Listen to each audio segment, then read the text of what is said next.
Oh.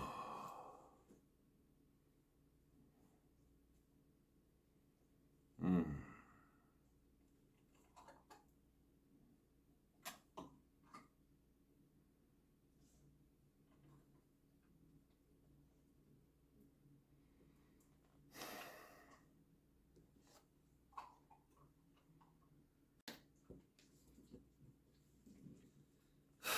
Greetings from the Erie Coast. This is Mad Chad. This is Sunday Reflections.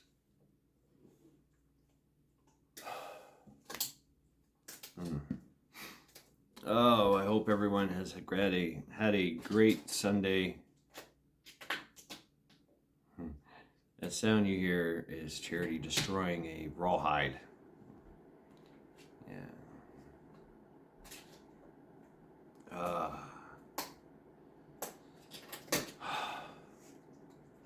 I like to take this time to reflect on the week, on the weekend, on events and things. And so I don't know. I'm probably going to piss people off, but I'm gonna try to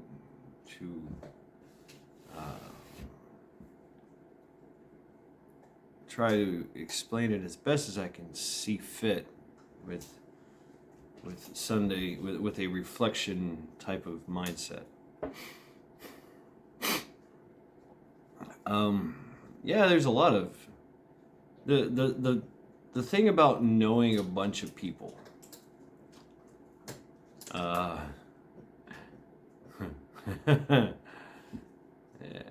I'm watching a mother and her son, and she's making her son walk through the snow to deliver food. It's great. And son is having a bit of issue trying to get. Oh, it's not her son; it's her husband. Oh, all right, right on. And the food has been delivered. Great. So, I like to look out my window. That's one of my things. So, the thing about knowing a bunch of people is that you get involved personally in their well-being and their anguish. And that's part of being in society in itself. And of course, along comes with all the gossip and all the he said, she said, they said, we said, and all the all the bad things that come with that. I like to. There's a big part of me that is very monkish when it comes to that. I mean, there's the part of me that would love to disappear to my monastery and not be bothered, because once you know all that and how it works and everything and what it causes, the pain that it begets it, it's hard to watch. I have never been one to gossip. That's actually part of my religion is no gossiping. I will not. If somebody talks to me about somebody, I have been blunt and said I'm not going to engage in that. I don't like to engage in things like that. Because that's sitting. It's a very negative thing in my book. But I get it. It's what people do. It's what we've been doing since the dawn of time. And social media, that's why I quit Facebook. Social media is all about that. It fosters that. And I think that's a very negative thing for it. And there has to be some type of watchman within yourself to say, hey, wait a minute, I can't engage in this. That's just gonna create turmoil and strife. But as casualty vampires, we love a good drama. We do, don't we? And we love to watch, and pull out the popcorn and the beer and sit back and let the emotions fly, and we take it all in. So in that aspect, it can be entertaining. But for me, it just comes to a point where it just becomes painful.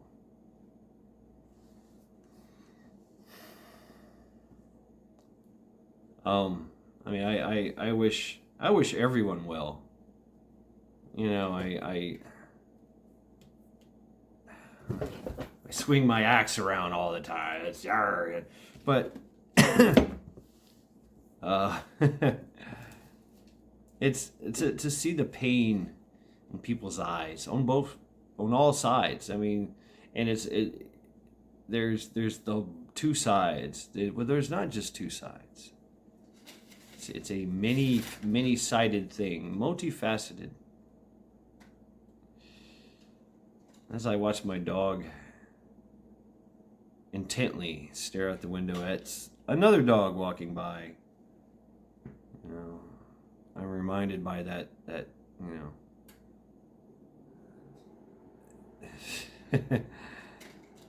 that primitive thing, where it's fight or flight. It's fuck, fight, eat a hamburger.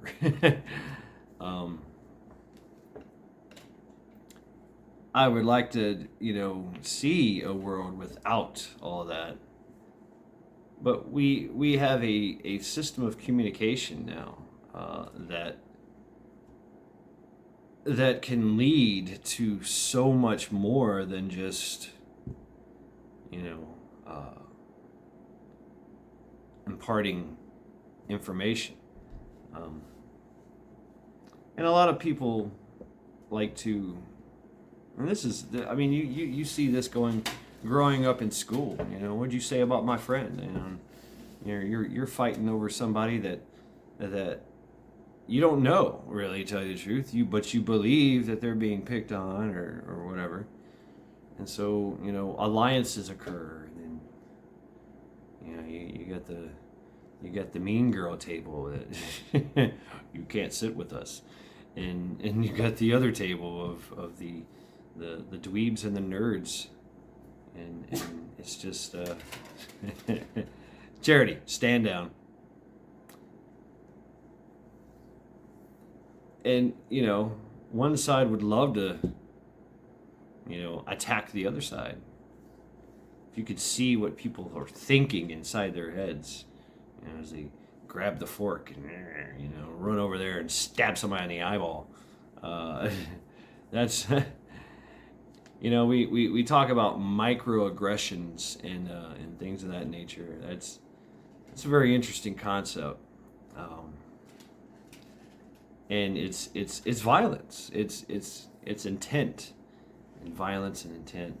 It's a real thing. And having intent towards someone does actually affect them. You're sending a violent intent towards someone, and we see this get played over many times in social paradigms. And a lot of societies were built this way with the caste system, and where there were higher levels and lower levels, and the higher levels hated the lower levels and treated them like shit, and the lower levels hated the higher levels, and fostered animosity. But was it a society that worked? If you were just passing by, you wouldn't really notice. But I mean, I love the idea of love, peace, and hair grease, and Rodney King. Can't we all just get along? But we can't. There's no way.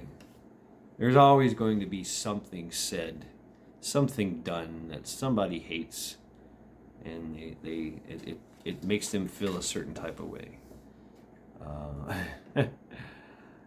I like to keep my interactions with people in my area to a minimum, even at work. But it's unavoidable. We are social creatures, and so I've learned, as much as I wish to hide, not be a part of it all, it still ultimately will come to affect me.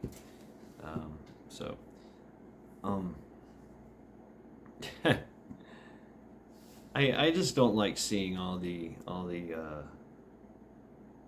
hateful. I know, me, Mad Chad. I don't like seeing all the hatefulness, and I think it comes from growing up where I grew up. There's nothing hateful than a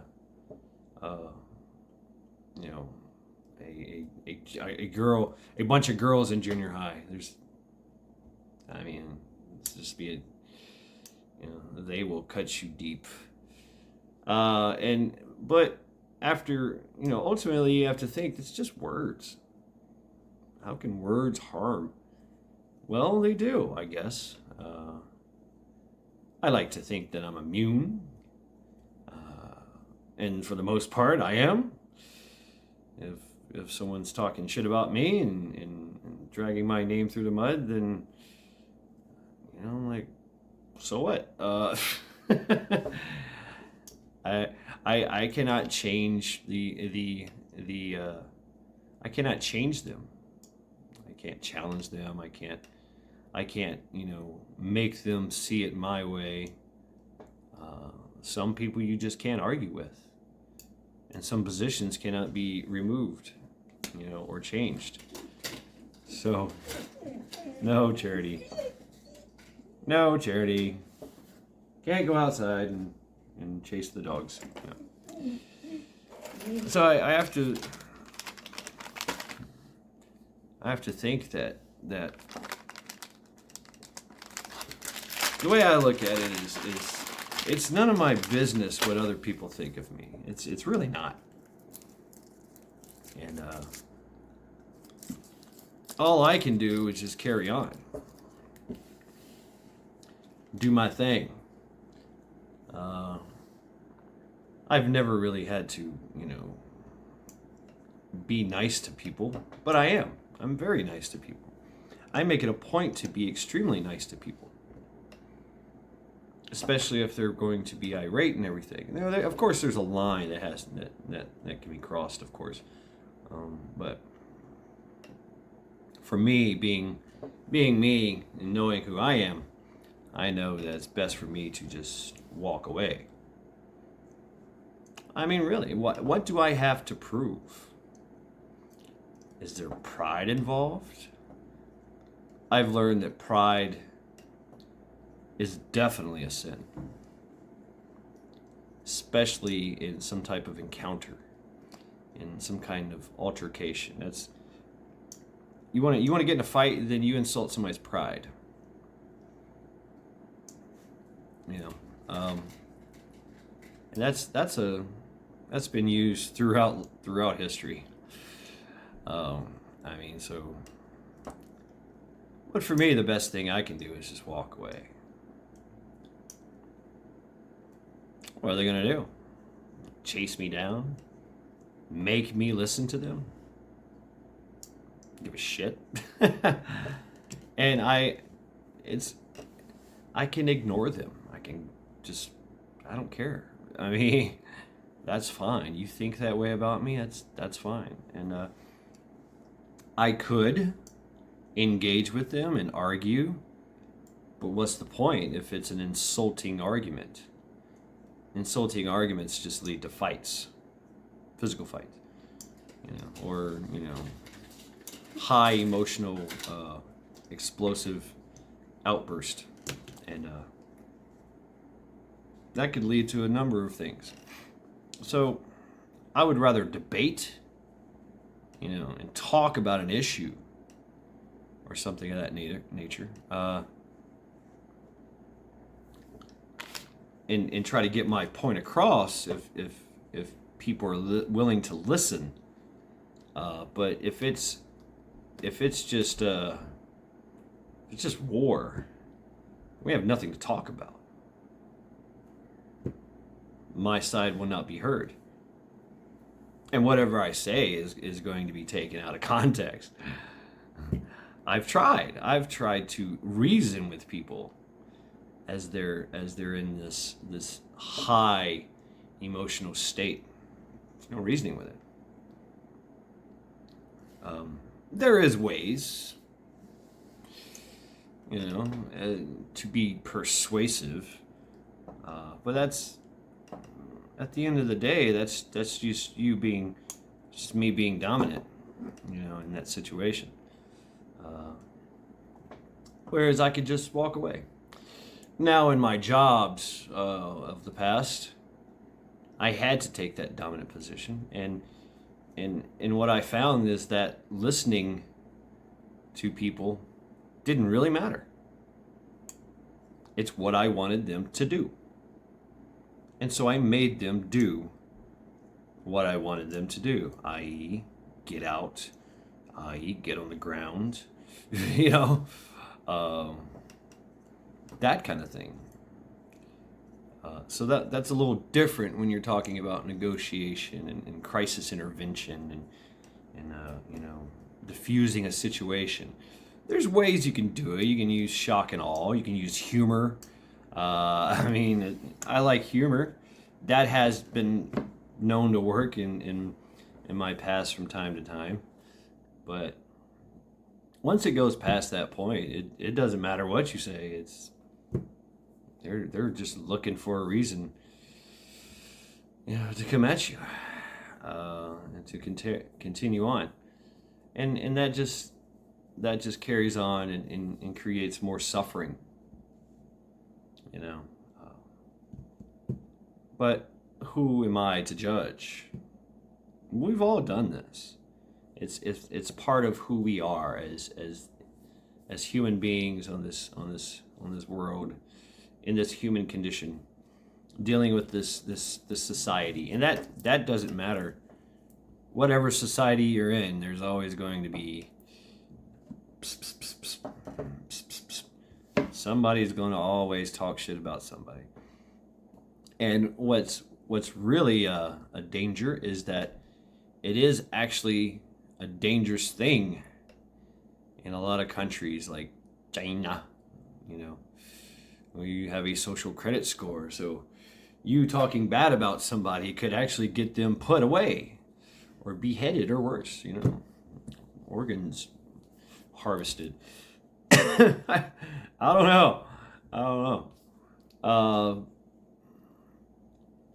There seems to be a definite lack of respect, and each side feels that they are,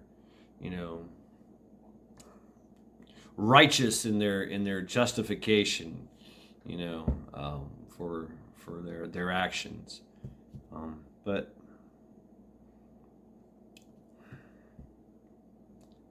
that's how you destroy a community. That's how you destroy a society. And that's how wars have been fought over that, we all know the story of Helena of Troy. So, and people can be a little sensitive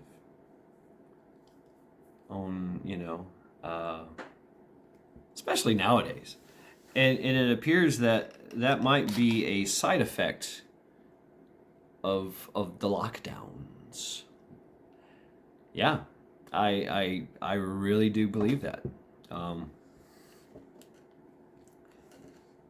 you get placed in solitary confinement for a while, and you don't get to interact with people and have that uh, uh, crisis resolution. Um, for instance, the children in the schools that have the things on their faces.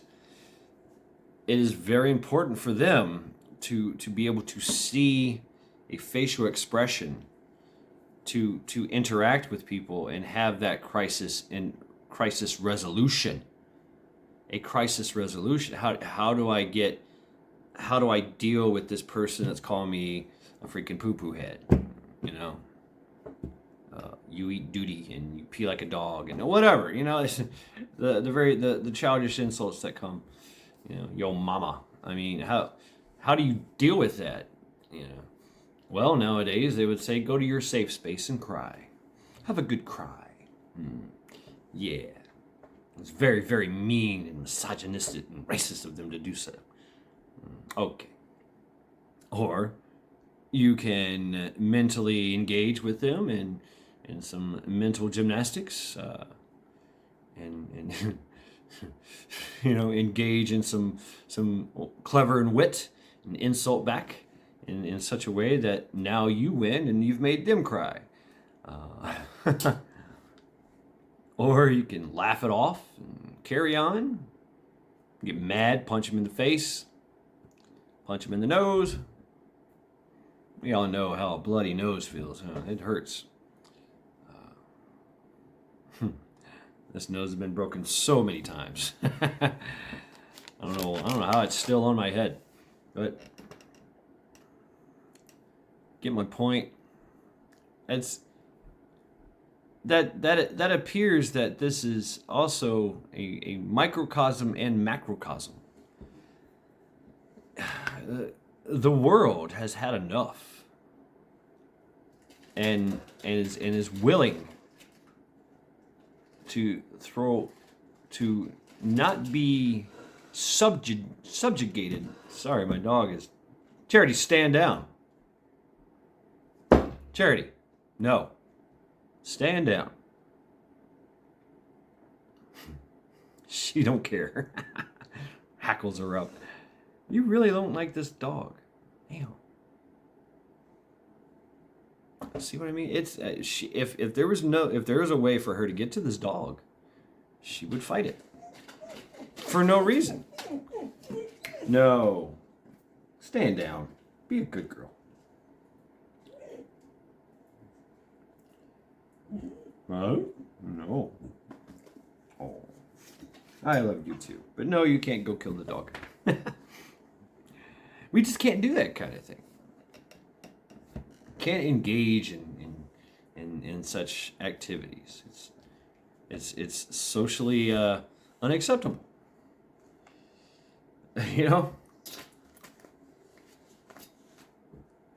And there's something bigger coming. It's going to get majorly crazy. And so picking sides, there's only going to be one side, and that's freedom. Freedom. That's what's coming. And everybody's like, well, it could be Tiawaki, it could be WROL, it could be this, and it could be that, it could be World War III. No, it's going to be freedom. That is my speculation. Freedom. And with that being said, it's the freedom to be able to say,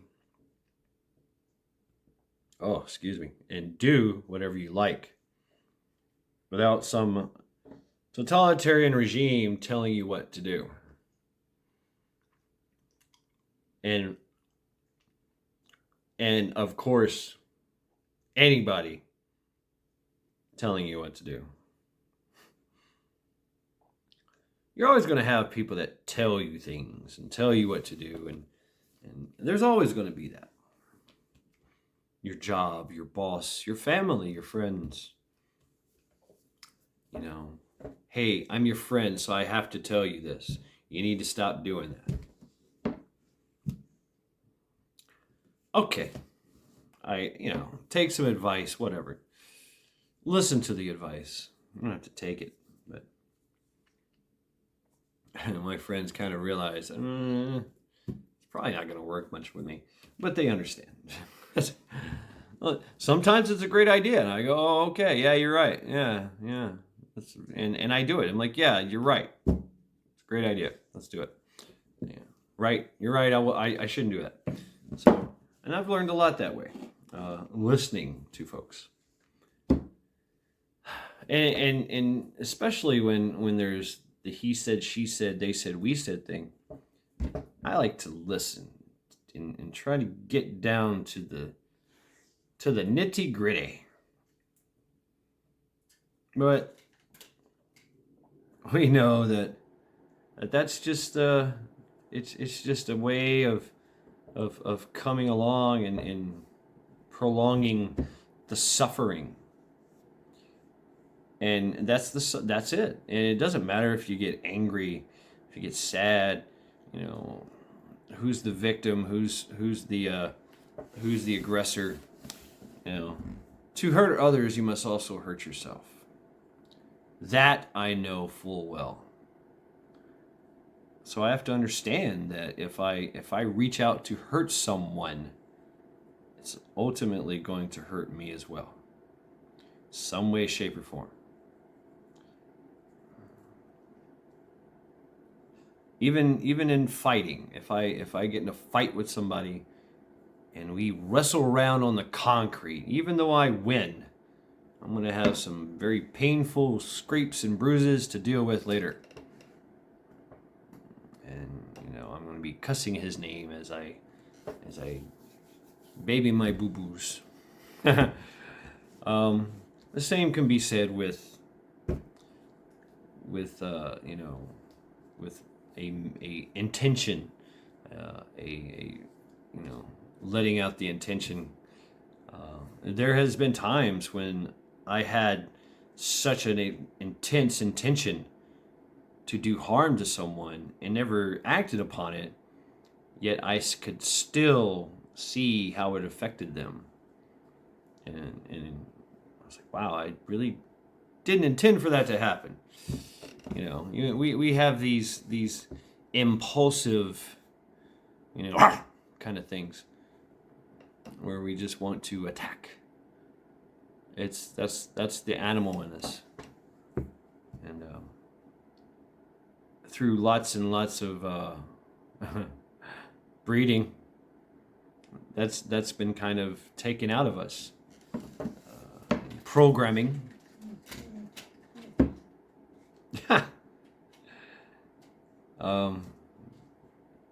So it's good to know what you're going through first. Know thyself. To know thyself, you'll also know others. And that is a microcosm to the bigger picture. And we see that going on to this day across all continents.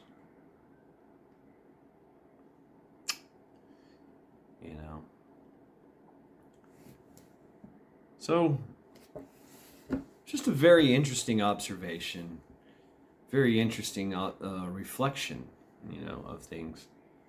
And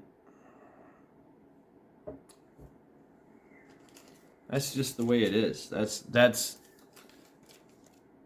life on the dirty snowball. That will never change.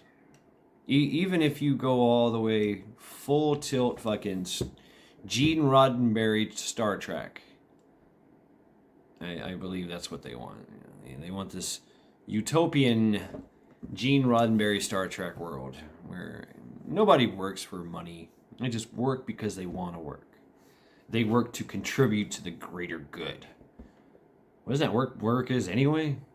I work for the boss to complete a task, and he gives me money so I can complete my task of getting the things I want and need.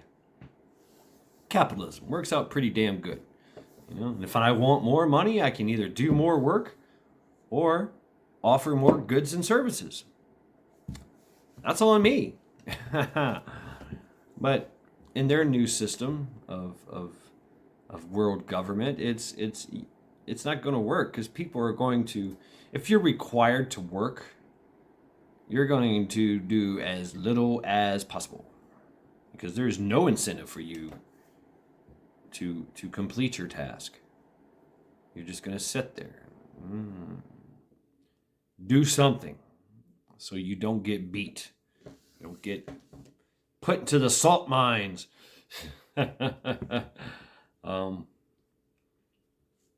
So, exercising restraint is what I offer as a solution to dealing with members of society and media and social interactions. I try to be as courteous as possible, really do, to everyone. And some people, it's very shocking. They're like, at first they're like, why are you being nice to me? I'm like, I'm just being nice to you. What's your angle? None. Bye. Sorry you feel that way. I'll see you later. I'll take my shovel back now.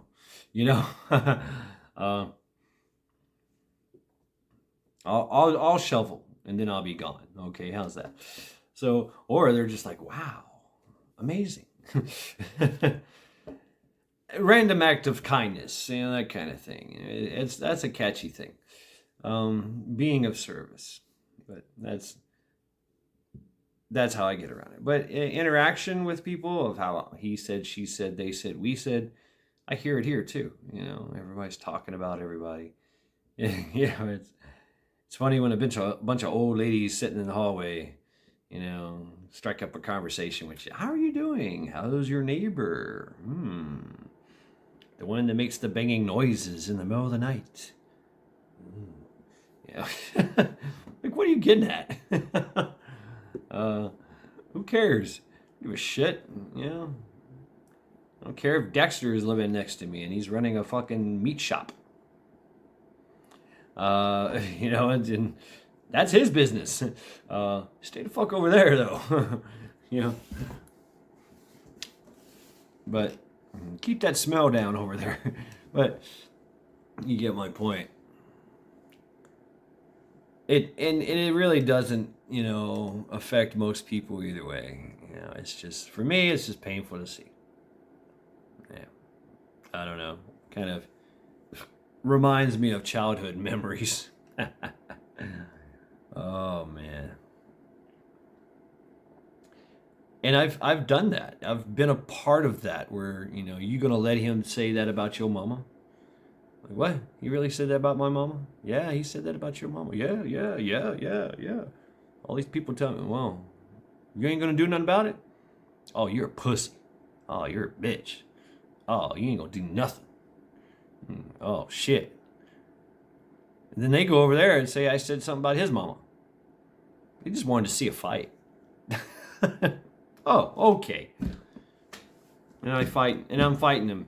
And, I'm like, fuck you. I heard what you say about my mama. I say, I didn't say nothing about your mama. I should have said, oh, really? Should have punched that guy. Not you. Well, damn.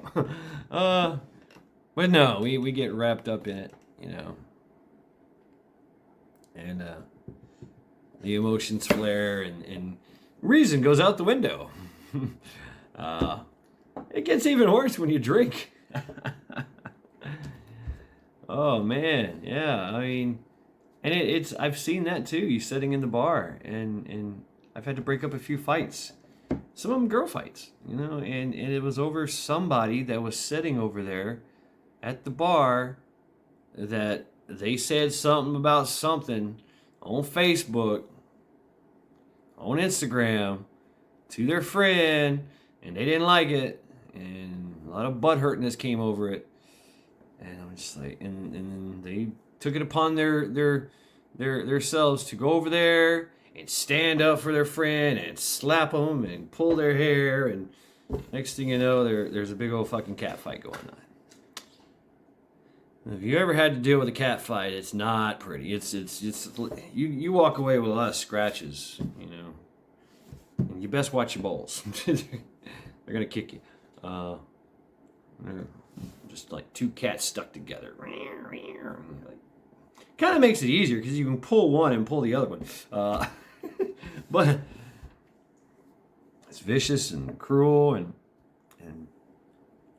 I don't know. The Buddhism in me, the Buddhist in me is just like, you know, I don't want to be a part of that.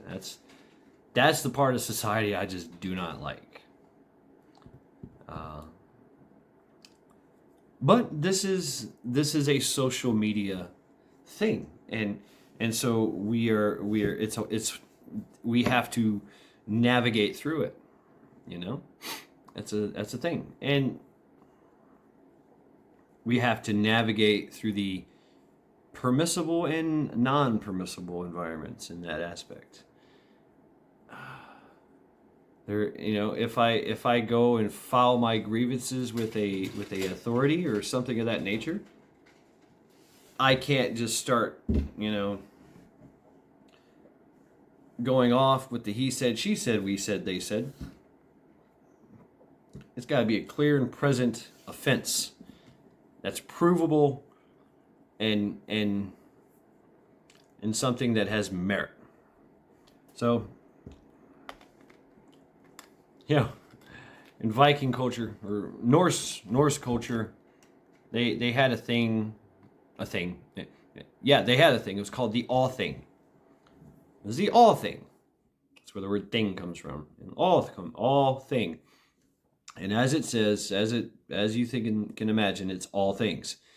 And it was like where you went to settle your grievances, you know, with so and so and so and so, and these are documented accounts where it was literally somebody called somebody a name, and it was such a bad offense that there had to be mutual combat, you know, involved for somebody to prove their you know, they got disrespected so much and so bad that they had to fight to the death.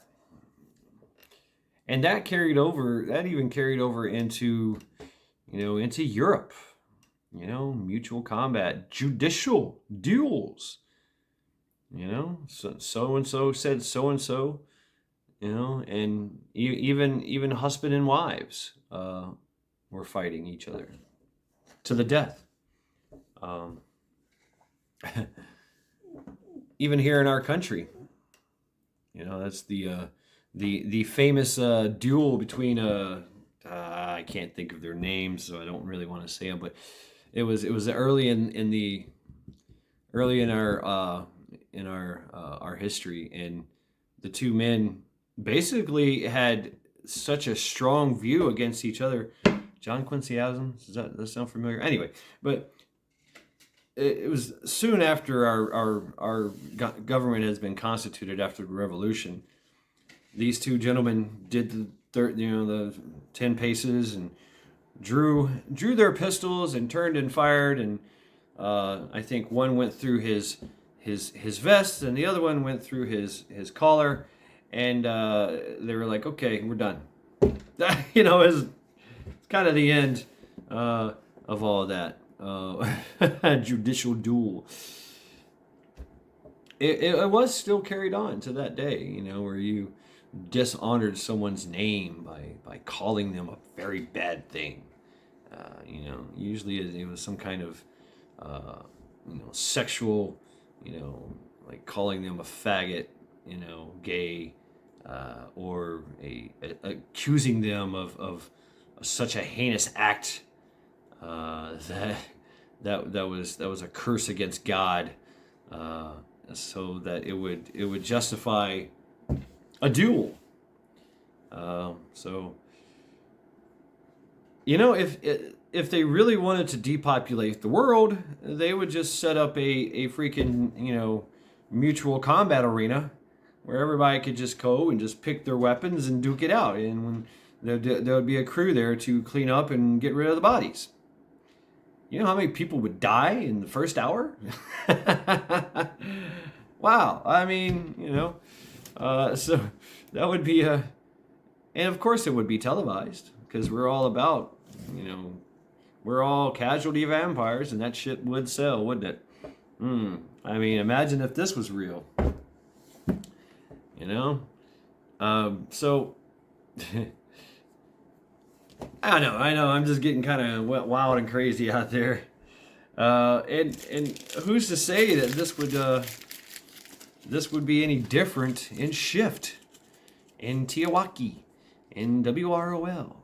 No, it wouldn't be. It wouldn't be. It would all still be the same.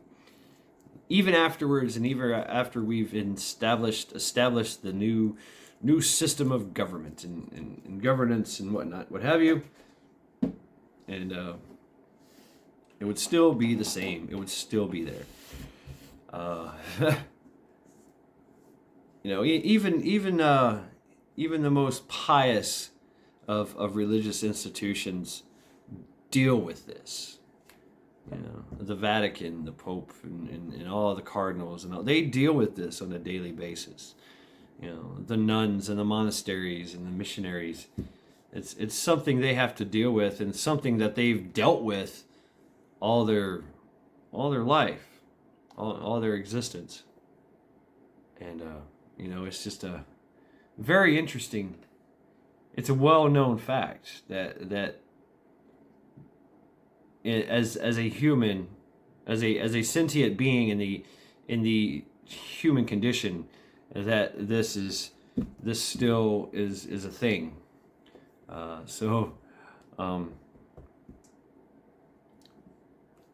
Yeah. So I just part of my Sunday reflections, and as the world turns. As the world turns, but yeah, and more freedom is being introduced into the world. More freedom is being declared. These petty little differences, they look very minuscule right now. When we're all going to have to try to come to some kind of come together, and instead of because that's being divided means being conquered, and we need unity. So it's not my whole I have a dream speech or anything, but which is a beautiful thing, by the way. Definitely check that out if you've never heard it. I'm pretty sure you have. I have a dream. Yeah. So that's more important than anything right now, I believe. And yeah, there's some growing pains involved with that. Always is, right? Always is. Yeah. So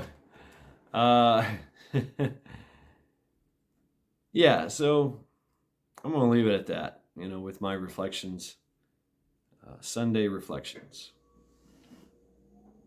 And this has been Mad Shad, encouraging you all to continue to think and continue to prep, because we all know